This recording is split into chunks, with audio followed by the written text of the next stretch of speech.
आप देख रहे हैं MCQ एडाप्टेशन पैकेज, इसकी स्टडी पॉइंट सिलीगुड़ी का। और इस वीडियो में हम लोग कवर करने जा रहे हैं फिजिकल साइंस क्लास 10 को। चलिए तो बिन समय गंवाए शुरू करते हैं इसकी स्टडी पॉइंट सिलीगुड़ी का physical science class 10 MCQ adaptation package. पहला क्वेश्चन देखिए, आपकी स्क्रीन पर दिख रहा है। इनमें से ग्रीन हाउस गैस कौन सी है? निम्नलिखित में से ग्रीन हाउस गैस कौन सी है? तो सही उत्तर है nitrous oxide, C number. Question number 2 को देखिएगा। इसमें ऑक्सीजन के संबंध में गैस का वेपर डेंसिटी वाष्प घनत्व 1.5 है। तो गैस का मोलर वॉल्यूम, मोलर वेट, आणविक द्रव्यमान कितना होगा? तो आप जानते हैं मोलिकुलर वेट जो होता है वो वेपर डेंसिटी का डबल होता है। तो 1.5 का डबल कर दीजिएगा तो 3 हो जाएगा। तो सही उत्तर क्या होगा? ए, 3 ग्राम पर मोल। 3 का देखिए क्वेश्चन में दिया गया है, यदि किसी वस्तु को उत्तल लेंस के फोकस के भीतर रखा जाता है तो बनने वाला प्रतिबिंब होगा। तो यह आप जब पढ़ते हैं प्रकाश वाला पार्ट क्लास 10 में, तो लेंस के द्वारा बने गए प्रतिबिंबों के बारे में जो निर्माण होता है उसके बारे में पढ़ते हैं, है ना।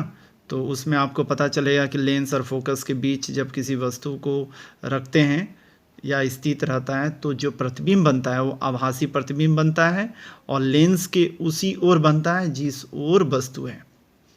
और यह जो इमेज बनता है, जो प्रतिबिंब बनता है, वह सीधा होता है और वस्तु से आकार में बड़ा होता है। तो सही उत्तर इसमें क्या हो जाएगा? डी नंबर, आभासी और सीधा। आप अपनी स्क्रीन पर डायग्राम भी देख पा रहे होंगे, उसको देख लीजिए, कंसेप्ट क्लियर हो जाएगा। 4 नंबर देखिएगा, फोकस दूरी, फोकल लेंथ एफ है, एफ सेंटीमीटर। तो गोलीय दर्पण स्पेरिकल मिरर की वक्रता त्रिज्या कितना होगा? तो आप रिलेशन जानते हैं, F इक्वल टू R/2।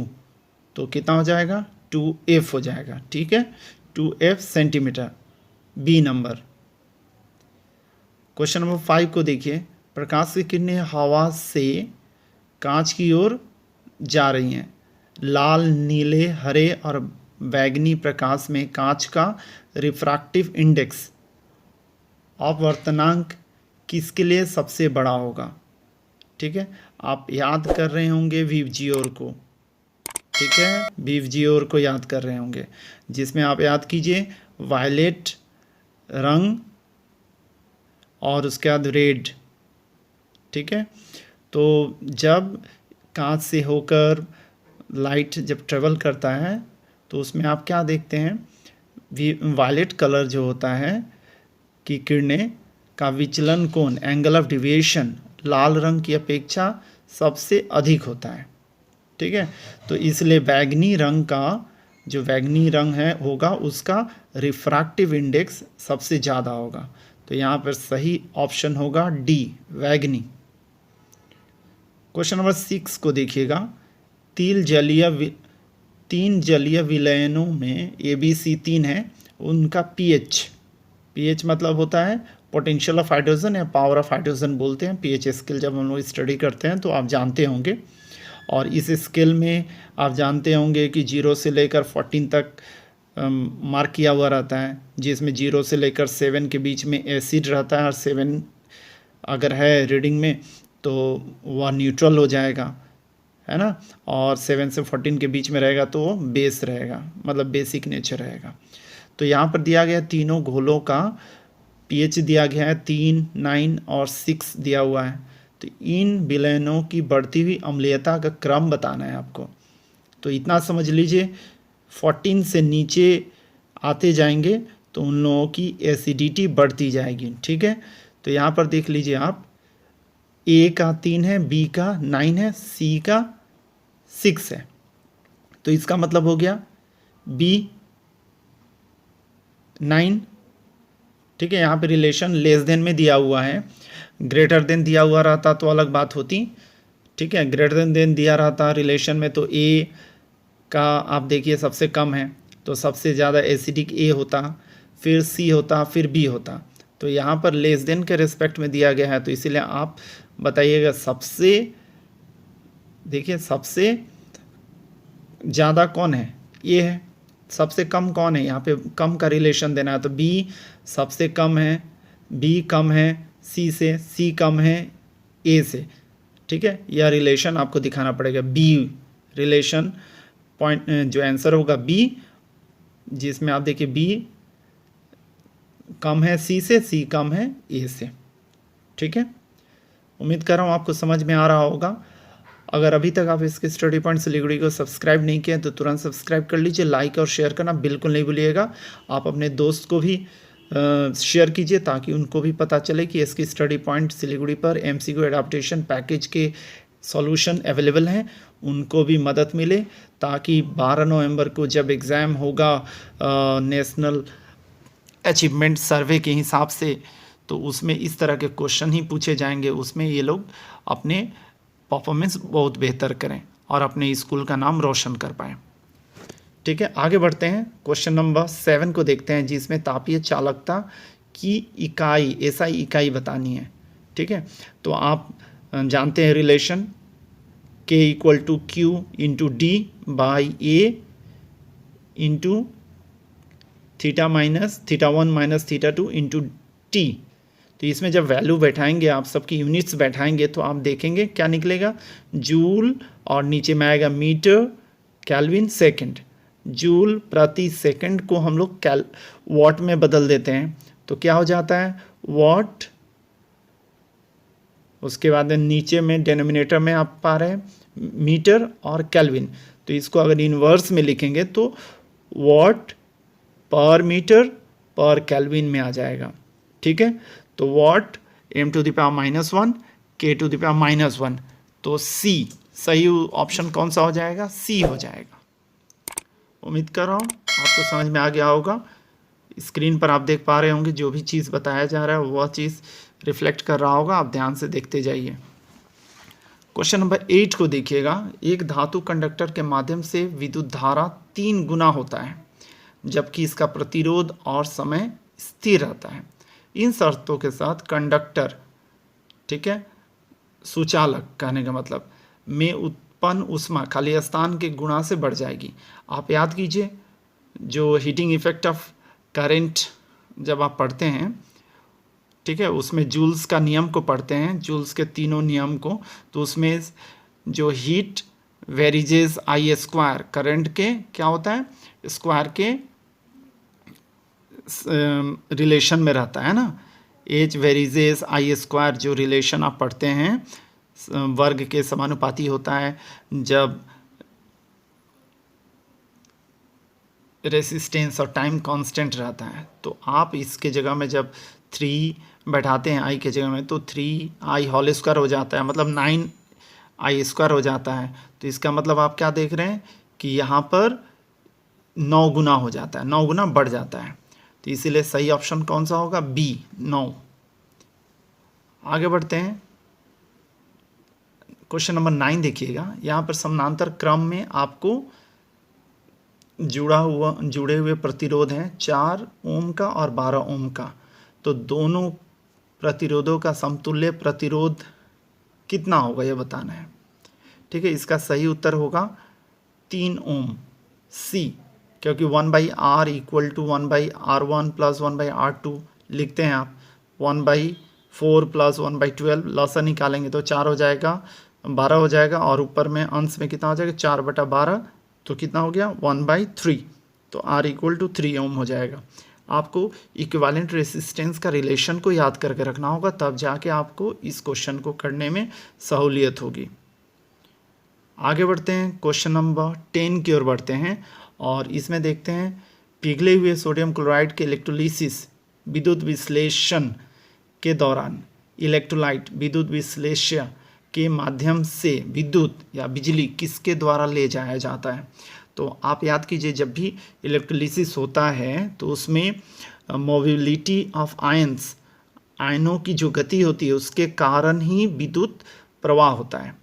तो विद्युत प्रवाह किसके कारण हो रहा है, तो आयन तो 2 ही प्रकार के होते हैं, धनायन और ऋणायन, कैटायंस और एनायंस, है ना।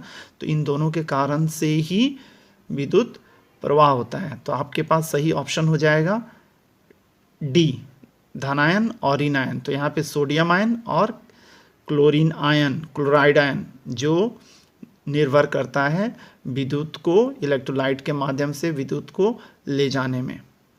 ठीक है, यहाँ पर और एक चीज़ बता देता हूँ आपको, विद्युत विच्छेदन के समय में डायरेक्ट करंट स्रोत आवश्यक होता है। ठीक है, क्योंकि जब आप पढ़ रहे होते हैं तो ये मत सोचिए कि जो क्वेश्चन बस पढ़ रहे हैं वही आएगा, ऐसा नहीं होता है, क्योंकि उस पे बेस्ड किया हुआ क्वेश्चंस आता है।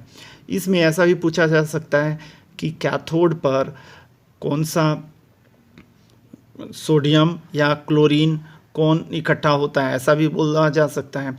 तब आप बताइएगा कि कैथोड पर सोडियम जमा होता है और एनोड पर क्लोरीन बाहर आता है या क्लोरीन गैस बाहर निकलती है। तो इस तरह से आपको याद करके रखना होगा, प्रैक्टिस कीजिएगा तो आपको याद करके रखने में सहूलियत होगी। 11 नंबर देखिएगा, नीचे दिए गए आयनिक यौगिकों में से किसमें या तो धनायन या ऋणायन के बाहरी कक्ष में कोई अष्टक नहीं है। आपको याद करके रखना होगा, जब आप ऑर्गेनिक केमिस्ट्री पढ़ते हैं या फिर केमिस्ट्री पढ़ते हैं तो उसमें ऑक्टेट का नियम या ड्यूप्लेट का नियम को आपको पढ़ने के लिए मिलेगा। ऑक्टेट का नियम जब पढ़ते हैं आप, तो आप याद कीजिए लास्ट वाले कक्ष में आउटरमोस्ट जो ऑर्बिट होता है उसमें इलेक्ट्रॉन्स 8 अगर हो गया तो स्टेबल हो जाता है ना। तो इलेक्ट्रॉनिक कन्फिग्रेशन के द्वारा जब आयनिक बॉन्ड्स को आप दर्शाते हैं तब आप इस चीज़ को समझ पाएंगे। यहाँ पर देखिए सोडियम क्लोराइड ए नंबर में सोडियम में 281 है, क्लोरीन में 287 होता है। तो 7 जो क्लोरीन का है वह एक इलेक्ट्रॉन सोडियम का क्लोरीन ले लिया, इसके कारण से उसका ऑक्टेट बन गया क्लोरीन। सोडियम का 1 छोड़ दिया तो वह भी ऑक्टेट में हो गया, मतलब स्टेबल हो गया, तो NaCl नहीं होगा। किंतु वहीं आप NaH में देखते हैं तो हाइड्रोजन में 1 होता है इलेक्ट्रॉन लास्ट वाले ऑर्बिट में, सोडियम में उसी तरह से 281 है, तो लास्ट वाला 1 हाइड्रोजन ले लिया तो उसके बाद में क्या हो गया, वहाँ पे ड्यूप्लेट हो गया, स्टेबल हो गया, और यहाँ पे 28 तो यहाँ भी ड्यूप्लेट ऑक्टेट हो गया। वहीं देखिए LiCl में, इसमें भी 2 1 Li में लिथियम में 3 होता है तो 2 1 में स्प्लिट इसका इलेक्ट्रॉन्स हो गया। तो क्या हुआ, क्लोरीन एक इलेक्ट्रॉन ले लिया तो वहाँ पे ऑक्टेट बन गया और लिथियम ड्यूप्लेट में आ गया, तो यह भी स्टेबल हो गया। तो क्लोरीन जो है एनायन वह क्या हो गया, ऑक्टेट में आ गया, मतलब अष्टक में आ गया। किंतु वहीं सी नंबर में देखिएगा, यहाँ पे लिथियम 2 1 में है और हाइड्रोजन 1 में है, तो यह लिथियम 1 इलेक्ट्रॉन दे दिया किसको, हाइड्रोजन को, तो वह ड्यूप्लेट में बन गया। लिथियम ड्यूप्लेट में ही है किंतु ऑक्टेट में नहीं है, इसीलिए आप देखिए लिथियम और हाइड्रोजन यहाँ पर कोई नहीं, ठीक है, धनायन भी नहीं ऋणायन भी नहीं, यहाँ पे ऑक्टेट नहीं बनता है। किंतु बाकी सब में आइदर आप देखिए NaH में सोडियम जो है ऑक्टेट बनाता है, फिर आप LiCl में देखिए क्लोरीन बनाता है ऑक्टेट, फिर NaCl में देखिए दोनों ऑक्टेट बना लेता है, इसलिए सही ऑप्शन आपके पास में हो जाएगा LiH, सी नंबर। ठीक है, आप देखिए आगे बढ़ जाते हैं, 12 नंबर को देखते हैं, गैस नियतांक। ठीक है, गैस कांस्टेंट R याद कीजिए, SI इकाई इसकी कौन सी होगी, D नंबर होगा, जूल पर मोल पर केल्विन। 13 नंबर देखिएगा, जैसे जैसे ताप बढ़ाया जाता है अर्धचालक की रोधकता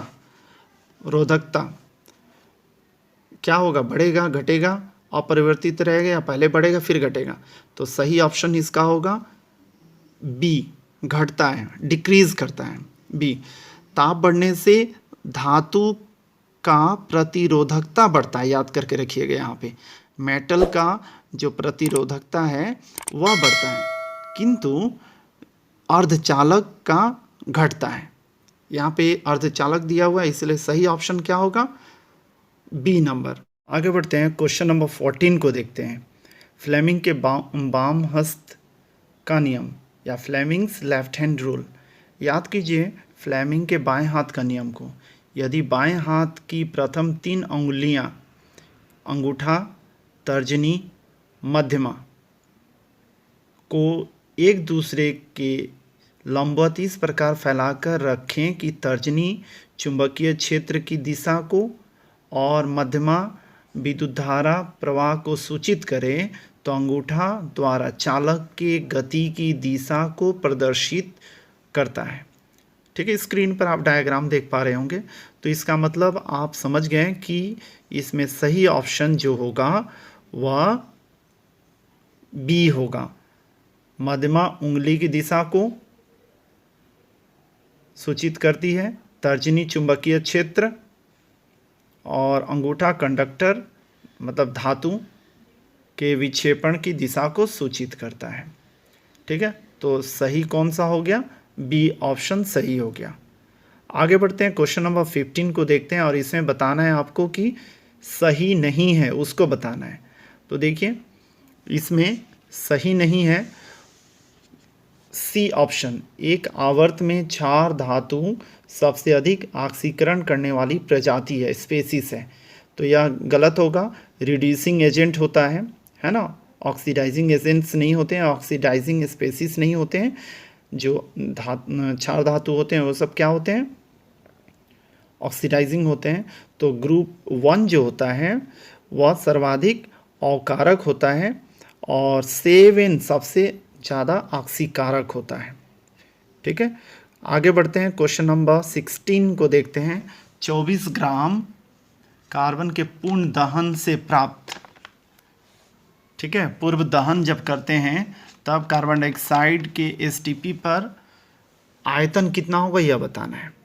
ठीक है, तो आप देखिए 24 ग्राम, आप जानते हैं जब आप रिएक्शन लिखते हैं तो कार्बन प्लस ऑक्सीजन बनता है, क्या है? दहन के फलस्वरूप कार्बन डाइऑक्साइड बनता है। तो कार्बन कितना है? 12 ग्राम। 12 ग्राम कितना आयतन उत्पन्न करता है? 22.4 लीटर। आप जानते हैं इस चीज़ को। तो एक कितना हो जाएगा? 22.4/12। तो 24 में कितना होगा? तो 12 का डबल 24 हो रहा है, तो उधर भी डबल हो जाएगा।